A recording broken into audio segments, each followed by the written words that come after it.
ஏழைகளின் பாபா வாழ்க வாழ்க. ஒரே உருவம் மகா சொரூபம் நீங்க. உங்களோட இந்த திறமையெல்லாம் நீங்க எங்க தான் ஒளிச்சு வச்சிருந்தீங்க பாபா? ஒரு பெரிய புயல் வந்த மாதிரி ஆயிடுச்சு. எல்லாரும் இன்னைக்கு பைத்தியம் பிடிச்ச மாதிரி இருக்காங்க. பாபாஜி, உங்களுக்கு விருப்பம் இருந்துச்சுன்னா அடுத்த தடவை நான் உங்க கூட ஸ்டேஜ்ல இருக்கணும்னு ஆசைப்படுறேன். நீங்க எனக்கு அங்க ஆசீர்வாதம் கொடுக்கணும். சரி சரி, நீங்க முதல்ல உட்காருங்க. எப்படி மூச்சு வாங்குது பாத்தீங்களா? சரிங்க. நம்ம இளைஞர்கள் ரொம்ப வற்புறுத்தி கேட்டாங்க, அதனாலதான் போனேன். சந்தோஷத்தை பகிர்றது தான் என் வேலை. அதைத்தான் நான் செஞ்சேன். அவங்களுக்காக இன்னும் செய்ய வேண்டியது நிறைய இருக்கு. நான் உங்களுக்கு ஒரு நல்ல வழிகாட்டியா இருக்கணும். முதல்ல பாபாஜியை தரிசனம் பண்ணுங்க, அப்புறம் கிளம்புங்க. பாபாஜி எல்லாம் ஃபிக்ஸ் ஆயிடுச்சு. முதலமைச்சர் சாயந்தரம் உங்க கூட ஆர்த்தியில கலந்துக்குவாரு, அப்புறம் பிரசாதம் வாங்கிட்டு போவார். நல்லது, எல்லாமே நல்லது. நான் மனப்பூர்வமா வரவேற்கிறேன்.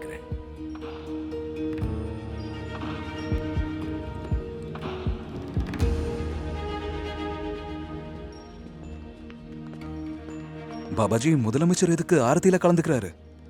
இத பாருங்க உக்கம்ஜி, இது கடவுள் கூடியிருக்கிற ஒரு அரங்கம். இங்க பக்தர்கள் வரதை யாரால தடுக்க முடியும்?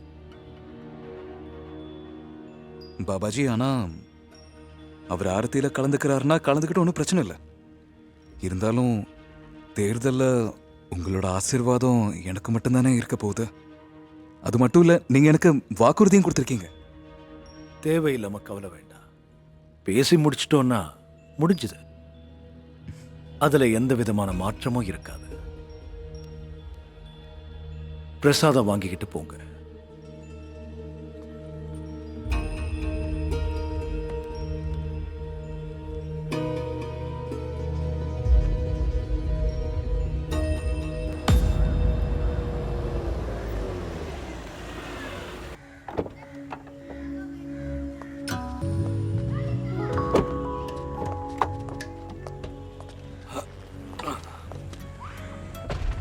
சாது, சாதோ, வெளியே வா. சீக்கிரம் வாப்பா. தேவியோட அரண்மனை வந்துருச்சுல்ல. வரேன்.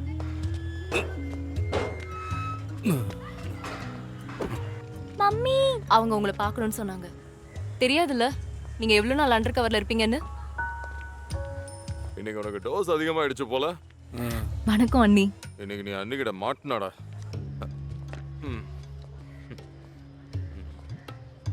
இவருக்கு என்னாச்சு இந்த நிலைமையில இருக்காரு? நீங்க டாக்டரா இல்ல கொலகாரியா?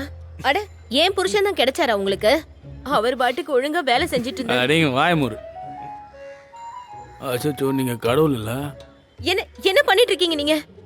ஏன் காலை பிடிக்க வரீங்க நீங்க? அண்ணியாரே, உங்க மேல எவ்வளவு பாசம் வச்சிருக்காரு தெரியுமா? அதனால ஆசையை வச்சு ஊருகா பண்ண முடியுமா என்ன? நான் டியூட்டில இருக்கிறப்ப ஊருக்கெல்லாம் நக்கிறது இல்ல. கரெக்ட் தானே சார்? அண்ணி, நீங்க கொஞ்சம் என் கூட வாங்கல, உங்களுக்கு எல்லா விஷயமும் சொல்றேன். வாங்க. அப்படியே உட்காரு, ஓவர் ஆக்டிங் பண்ணாத.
எனக்கு ரொம்ப பேர் கட்டாயப்படுத்தினாங்க, அழுத்தமும் கொடுத்தாங்க. ஆனால் பாபாஜி, எங்கள் இன்வெஸ்டிகேஷன் ஆஃபீஸர் ஒருத்தரை கூட நான் ஆசிரமம் பக்கம் வரவே விடலை. ஆனால் நீங்கள் என்னடான்னா அந்த ஹுக்கும் சிங்க்கு ஆதரவு கொடுத்தீங்க. இன்வெஸ்டிகேட்டிவ் ஏஜென்சி எல்லாம் நீங்க வேசிகள் மாதிரி தானே பயன்படுத்துறீங்க. இது ரெண்டு பக்கமும் கூர்மையான வாள் மாதிரி. அது இறங்கும் போது எங்களை விட்டோம், அதை திரும்பும் போது உங்களையே விட்டோம். அதனால முதல்ல நீங்க உங்களை காப்பாத்திக்கங்க சிஎம் சார். நாங்க அசிங்கப்படுறதுல கவலைப்பட மாட்டோம். அதுக்கு நாங்கள் அந்த அளவுக்கு என்ன பண்ணோம்? நீங்க பண்ணல, ஆனா முயற்சி பண்ணீங்க. ஐஜி சர்மாவை எங்க வீட்டுக்கு நீங்க தானே அனுப்பி வச்சீங்க. ஆனா பாவம், அவர் ஐசியூக்கு போயிட்டாரு. இங்க பாருங்க சிஎம் சார், நான் உங்களுக்கு தெளிவா சொல்றேன். என் சரித்திரத்தை நீங்க தெரிஞ்சுக்க முயற்சி பண்ணா உங்க சரித்திரமும் வெளியே வந்துடும். இங்கே பாருங்க பாபாஜி, அவனுக்கு தேவையான எல்லாத்தையுமே நீங்கள் பண்ணி முடிச்சிட்டீங்க. அதுக்காக ஹுக்கம் சிங் உங்களுக்கு பணத்தையும் கொடுத்துட்டோம். அதனால சரித்திரத்தை நீங்கள் புரட்டி பார்க்க வேண்டிய அவசியமே இல்லை. எல்லா அரேஞ்ச்மெண்ட்டும் மாறிடும். இங்கே பாருங்க சிஎம் சார், பேச்சுவார்த்தை 20 சீட்டுக்கு தான் நடந்திருக்கு. மீதி இருக்கிற 31 சீட்டை பற்றி நாம் எதுவும் பேசலையே. மெஜாரிட்டி சீட்டு பாக்கி தானே இருக்கு. போபாஜி, ஆசிரமத்தோட மேக்ஸிமம் பவர்ல இருக்கிறது 20 சீட்டு தான். அந்த சீட்டை ஹுக்கும் கூட நீங்க முடிச்சிட்டீங்க. இங்கே பாருங்க சார், நிறம் மாறுற இந்த உலகத்தில் பழைய பஞ்சாங்கத்தை பாடிட்டு இருக்கீங்க. அப்பாவியா இருக்கீங்களே. வேணும்னா சர்வே எடுத்து பாருங்க. பாபாவோட புகழ் இப்போ 50 கான்ஸ்டிடியூவன்சிக்கும் மேலே பரவி இருக்கு. இப்போதான் புதுசாக டேட்டா வந்துச்சு. டிங்காவும் பாபாவும் சேர்ந்து ஒரு பெரிய கலை நிகழ்ச்சி நடத்த போகிறாங்க. அப்புறம் அடுத்த 2 மாசத்துல சுமார் ஒரு 50 தொகுதியிலையாவது கலை நிகழ்ச்சி நடக்க போகுது. அதுக்கப்புறம் பாருங்க, கோடிக்கணக்கான இளைஞர்கள் வாயில ஒரே பேர் தான் ஒலிக்கும், பாபாஜி. இப்ப புரியுதா?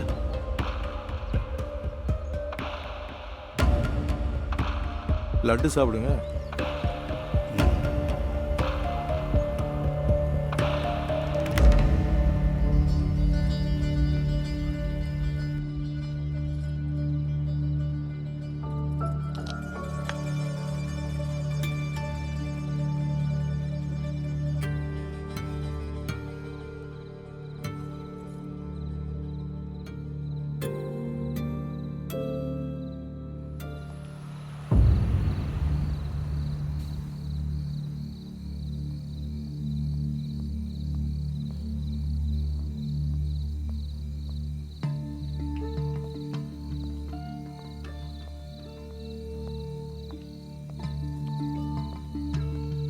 அன்பே உலகம். அன்பே உலகம். பாபாஜி வாழ்க. பாபாஜி வாழ்க. பாபாஜியை பார்க்கணும். நினைச்ச உடனே எல்லாம் பாபாஜியை யாராலும் சந்திக்க முடியாது. அவர் விரும்பும் போது அவரே கூப்பிடுவாரு. உங்களால சொல்ல முடிஞ்சதுன்னா அவர்கிட்ட சொல்லிடுங்க. நான் முழு விருப்பத்தோட தேடி வந்திருந்தேன்னு. சரிங்க. அன்பே உலகம். அன்பே உலகம்.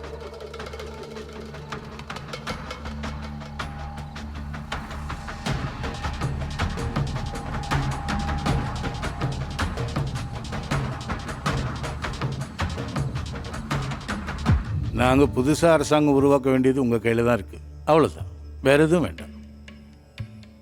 ஒவ்வொரு சீட்டுக்கும் 5ன்னு நம்ம ஃபைனல் பண்ணிடலாம். ஹுக்குமோட 20 விட்டுருங்க, பாக்கி இருக்கிற 31 எங்களுக்கு ஃபைனல் பண்ணிட்டுங்க. அது போதும். இதை மட்டும் எங்களுக்கு செய்யுங்க. நாட்டோட எதிர்காலத்தை பற்றின விஷயமாச்சே, கொஞ்சம் டைம் ஆகும் இல்லையா? நிதானமாக யோசிச்சு உங்களுக்கு சொல்லி அனுப்புகிறோம். என்ன சொல்கிறீங்க? இவர் தான் நம்ம கூட டச்லேயே இருக்காரு. சரிங்க. இந்த நாட்டோட எதிர்காலமே இப்போ உங்கள் கையில் தான் இருக்குது பாபாஜி. சரி, ஒன்று பண்ணலாம். ஹுக்கும் உங்களுக்கு எவ்வளோ கொடுக்குறானோ அதை விட 2 மடங்கு நான் உங்களுக்கு தரேன். அப்புறம் அந்த 20 சீட்டையும் எங்களுக்கே கொடுத்துருங்க. அது போதும். நீங்க எதை பத்தியும் கவலைப்படாம போங்க.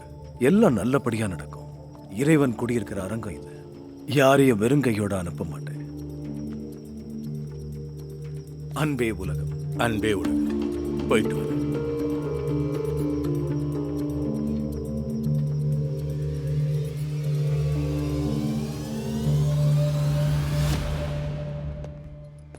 அன்பே உலகம் அக்கா. அட, அன்பே உலகம் சன்னி. இன்னைக்கு அந்த பவிதாவை கூப்பிட்டுருக்காரு நம்ம பாபாஜி. பபிதாவா? ஆ, இன்னைக்குமா? ஆ. அட நேத்து தானே அவ லட்டு சாப்பிட்டா. அதுக்கு அக்கா லட்டு பிடிச்சிருச்சுன்னு வைங்க, மறுபடியும் சாப்பிட்றதுல எந்த தப்பும் இல்லைல்ல. அதுதான் உலக நியதி, அதை நீங்க புரிஞ்சுக்கங்க.